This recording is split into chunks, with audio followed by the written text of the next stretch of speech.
नूरजहां यानी 17वीं सदी की भारत की सबसे ताकतवर महिला। नूरजहां ने विशाल मुगल साम्राज्य को चलाने में अभूतपूर्व भूमिका निभाई थी। इतिहासकार रूबी लाल बता रही हैं कि मौजूदा वक्त में हमें इतिहास में नूरजहां के नेतृत्व की अहमियत समझने की जरूरत क्यों है। 16वीं सदी की शुरुआत में भारत में सत्ता स्थापित करने वाले मुगलों ने भारतीय उपमहाद्वीप के एक बड़े हिस्से पर 300 साल से ज्यादा समय तक शासन किया। ये भारत के सबसे बड़े और सबसे ताकतवर राजवंशों में से एक था। मुगल काल में कई शासक रहे जिन्होंने इस महाद्वीप पर शासन किया। नूरजहां उनमें से एक थीं।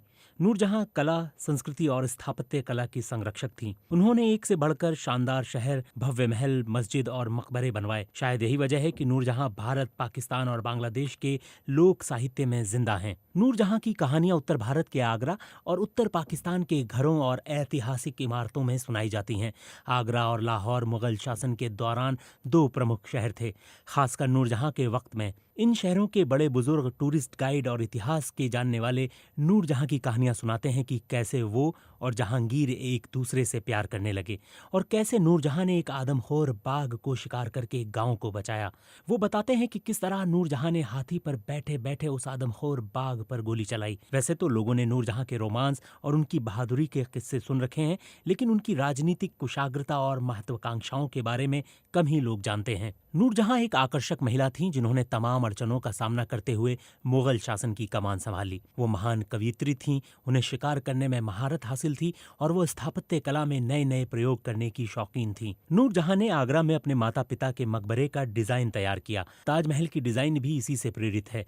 वो पुरुषों के दबदबे वाली दुनिया में एक शानदार नेता बनकर उभरी। दिलचस्प बात यह है कि नूरजहां शाही परिवार से ताल्लुक नहीं रखती थीं।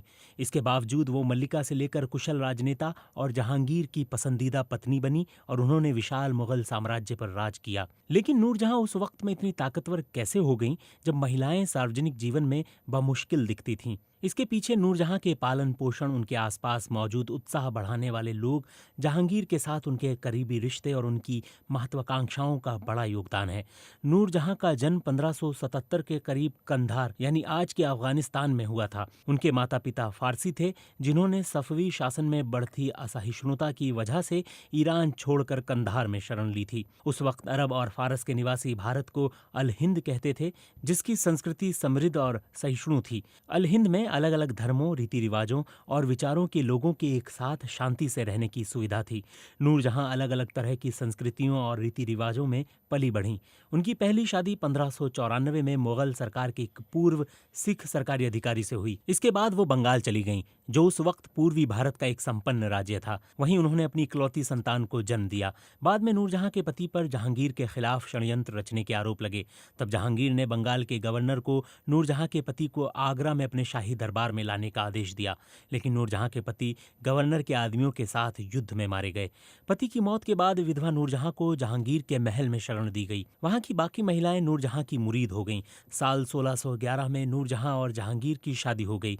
इस तरह नूरजहां जहांगीर की 20वीं और आखिरी पत्नी बनी। उस समय के आधिकारिक रिकॉर्डों में बहुत कम महिलाओं के नाम हैं, लेकिन 1614 और उसके बाद के ऐतिहासिक स्रोतों में नूरजहां और जहांगीर के खास रिश्ते की तस्दीक होती है। जहांगीर ने नूरजहां की एक तस्वीर भी बनाई। उस तस्वीर में उन्होंने नूरजहां को एक संवेदनशील साथी, ख्याल रखने वाली बेहतरीन महिला, कुशल सलाहकार, चतुर शिकारी, कूटनीतिज्ञ और कला की प्रशंसक के तौर पर चित्रित किया है। कई इतिहासकारों का मानना है कि जहांगीर नशे के आदी थे और बाद में उनके लिए राजकाज पर ध्यान देना मुश्किल हो गया था।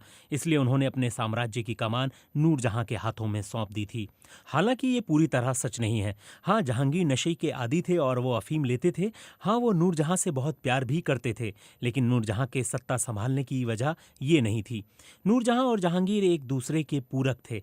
जहांगीर अपनी पत्नी की तरक्की और बढ़ते प्रभाव से कभी असहज नहीं हुए। जहांगीर से शादी के कुछ ही वक्त बाद नूरजहां ने अपना पहला शाही फरमान जारी किया था, जिसमें कर्मचारियों के जमीन की सुरक्षा की बात कही गई थी। इस फरमान पर उनके दस्तखत थे नूरजहां बादशाह बेगम। इससे पता चलता है कि नूरजहां की ताकत कैसे बढ़ रही थी। साल 1617 में चांदी के सिक्के जारी किए गए जिन पर जहांगीर के बगल में नूरजहां का नाम छपा था। अदालत के अभिलेखक, विदेशी राजनयिक, व्यापारी और मेहमानों ने भी नूरजहां नूरजहां के खास दर्जे को पहचानना शुरू कर दिया। अदालत के एक दरबारी ने एक घटना का वर्णन किया है जब नूरजहां ने उस शाही बरामदे में आकर सबको चौंका दिया जो सिर्फ पुरुषों के लिए आरक्षित था। रूढ़िवादी परंपराओं के खिलाफ नूरजहां का ये एकमात्र प्रतिरोध नहीं था। फिर चाहे वो शिकार करना हो, शाही फरमान और सिक्के जारी करना हो, सार्वजनिक इमारतों का डिजाइन तैयार करना हो, गरीब औरतों की मदद के लिए नए फैसले लेने हो या हाशिए पर पड़े लोगों की अगुवाई करनी हो, नूरजहां ने ये सब करके अपने वक्त में एक असाधारण महिला की जिंदगी जी। इतना ही नहीं, जब जहांगीर को बंदी बना लिया गया तब उन्होंने उन्हें बचाने के लिए सेना का नेतृत्व किया। इसके बाद नूरजहां का नाम लोगों की कल्पना और इतिहास में हमेशा के लिए दर्ज हो गया।